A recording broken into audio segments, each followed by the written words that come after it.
कैसे हैं आप सब आज हम बात करेंगे गोलीय दर्पण के जो परावर्तन के लिए चिन्ह प्रॉपर्टी होती है कि माइनस पॉजिटिव पॉजिटिव नेगेटिव किस तरह से लिए जाते हैं, प्रकाश की दूरी मतलब प्रतिबिंब की दूरी, वस्तु की दूरी, फिर और क्या कहते हैं फोकस दूरी, ये किस प्रकार से माइनस पॉजिटिव होती हैं।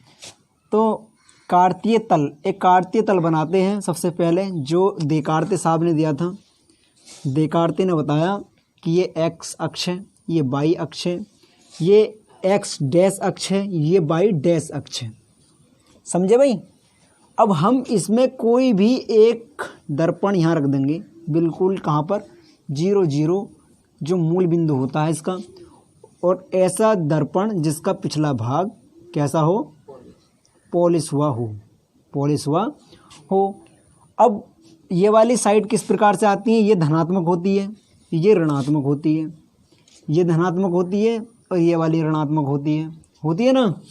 अब हम वस्तु के लिए दर्पण के सामने तो रखेंगे, दर्पण के सामने रखते हैं वस्तु के लिए, और जब मैं इसे दर्पण के सामने रखूँगा इस तरह से, दर्पण के सामने मैंने ये वस्तु रख दी इस तरह से, इससे आने वाला जो प्रकाश है ये आया साहब किरण आरेख में।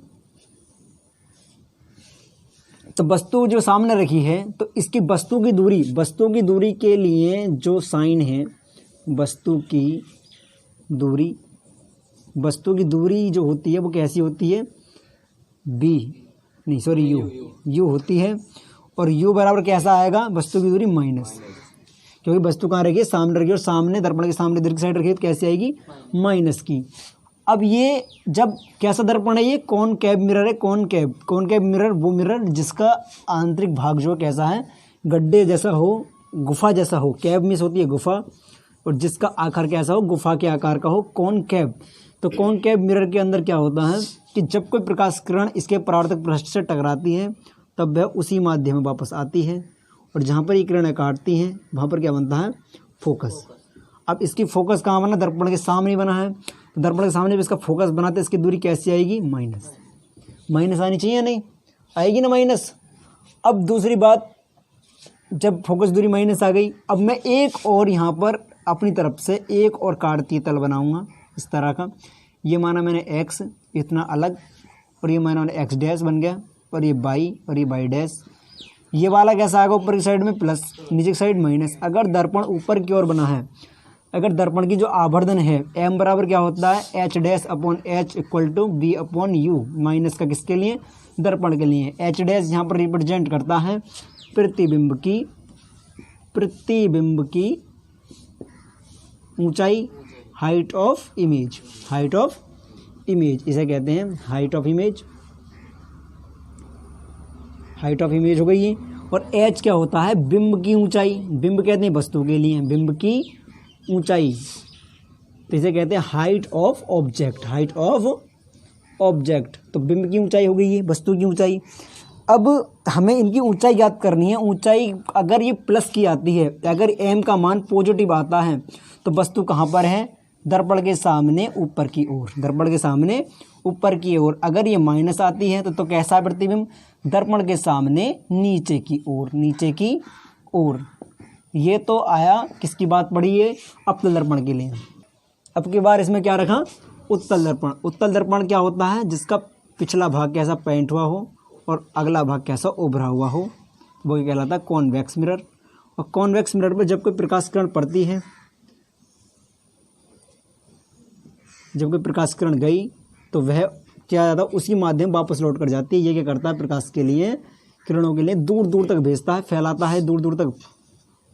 जब दूर दूर तक ये भेज देगा तो ये कहीं नहीं मिलेंगी किरणें, कहीं मिलेंगी, ये कहीं नहीं मिल रही। तब मैं इसे क्या करूँगा, आभासी रूप से मोड़ूंगा इस तरह से, आभासी रूप से पीछे की ओर कोई क्रिया विधि होगी, वैज्ञानिक क्रिया, जिसके थ्रू ये मोड़ी जा रही होंगी। तो ये पीछे की ओर बनेगा इसका प्रतिबिंब, यहाँ फोकस बनेगा, जहाँ मिलती है फोकस बनेगा। वस्तु कहाँ रखी गई होगी, दर्पण के सामने रखी गई है ए बी, ये वस्तु है ए बी। अब यहाँ से ये क्या है, एक्स डैश है और ये एक्स है, ये कैसा है, माइनस सिरा है, ये कैसा है, पॉजिटिव है। तब इसमें प्रतिबिंब का फोकस कैसा होएगा, अगर इस साइड में गया है दूसरी साइड में तो कैसा होएगा, पॉजिटिव होगा। फोकस कैसा होएगा, पॉजिटिव होएगा। नंबर 2 बात क्या है, वस्तु कहाँ रखी गई है, वस्तु यू, यू बराबर कैसा सामने रखी गई तो कैसी, माइनस की है। और फिर वही केस क्या कहते हैं, ऊपर अगर है तो पॉजिटिव और नीचे आवर्धन आया है तो माइनस का। अगर आवर्धन क्षमता m बराबर माइनस आया है तो वो कहाँ है, दर्पण के नीचे की ओर वस्तु रखी है, और अगर पॉजिटिव आई है तो कहाँ रखी है, दर्पण के ऊपर की ओर रखी है। अब एक बात देखें, जब मैंने ये आभासी रूप से मोड़ी है तो इससे बनने वाला जो प्रतिबिंब होएगा, इससे बनने वाला प्रतिबिंब जो होएगा वो कैसा होएगा, आभासी होएगा, आभासी सीधा प्रतिबिंब बनेगा इससे बनने वाला। तो ये बात समझ में आ गई होगी। और अब मैं इसके थ्योरिकल के बारे में लिखेंगे, इस बात के लिए हम थ्योरी में कैसे लिखेंगे। तो ये बात थ्योरी में लिख दी है ना। थ्योरी में देखो किस प्रकार के बिंब हमेशा, बिंब या वस्तु, बिंब के लिए वस्तु कहते हैं, ठीक है। बिंब हमेशा बाईं ओर स्थित होती है तथा बिंब हमेशा दर्पण के सामने होता है। वस्तु के लिए दर्पण के सामने तो रखते हैं, ये पीछे रखेंगे, दर्पण के सामने रखते हैं, हमेशा दर्पण के सामने रखते हैं बिंब के लिए। तो बिंब कहाँ रखा जाएगा, बाईं ओर, क्योंकि ये साइड से, मूल बिंदु से 0 0 से किस ओर स्थित है, ये बाईं ओर। दूसरी बात है मुख्य अक्ष के समांतर, मुख्य अक्ष के समांतर, ये मुख्य अक्ष है और इसके समांतर जितनी भी दूरियां हैं इसके अकॉर्डिंग लिखी जाएंगी। और वो कहाँ से लिखी जाएंगी, मूल बिंदु से। मूल बिंदु के बाद अगर हम बाईं ओर चल रहे हैं, दाईं ओर, ये साइड है दाईं ओर, अगर मैं दाईं ओर चलेंगे तो शीघ्र दूरियां कैसी होंगी, धनात्मक, और बाईं ओर चलेंगे कैसी होंगी, सब ऋणात्मक, मूल बिंदु से। तो मूल बिंदु की सभी दूरियां दर्पण के ध्रुव से मापी जाती है। दर्पण का ध्रुव क्या बताया था मैंने, ये थ्योरी में लिखवाया था पिछली वीडियो में, कि ये जो है दर्पण का ध्रुव होता है जहाँ से मुख्य अक्ष होकर गुजरता है। अब देखो मूल बिंदु से दाईं ओर की दूरी, अब मूल बिंदु है, मूल बिंदु से दाईं ओर की दूरी, दाईं ओर की दूरी इस साइड में, दाईं ओर की दूरी धनात्मक होती है तथा मूल बिंदु से बाईं ओर की दूरी ऋणात्मक होती है। ये बात जो बताई गई थी, समझाई गई थी, वो बात सिर्फ थ्योरी में लिख दी गई है और कोई नया काम नहीं है इसमें। अब चौथी बात आती है कि बाई अक्ष के धनात्मक अनुदिश चलने पर, बाई अक्ष कौन सा है, बाई अक्ष तो ये है भाई, बाई अक्ष के धनात्मक इस साइड में चल रहे हैं ऊपर की ओर, तो ऊपर की ओर जाने पर जो दूरियां आएंगी कैसी आएंगी, पॉजिटिव आएंगी।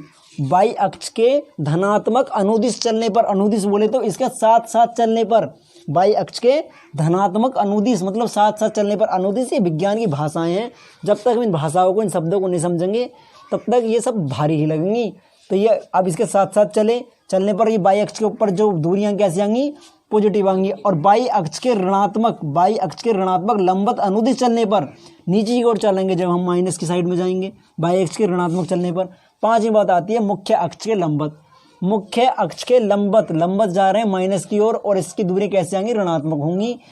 तो ये वीडियो कंप्लीट हुई। और साथियों अगर आपको ये वीडियो पसंद आई हो तो हमारे चैनल को जरूर सब्सक्राइब करें और वीडियो को ज़्यादा से ज़्यादा शेयर करें।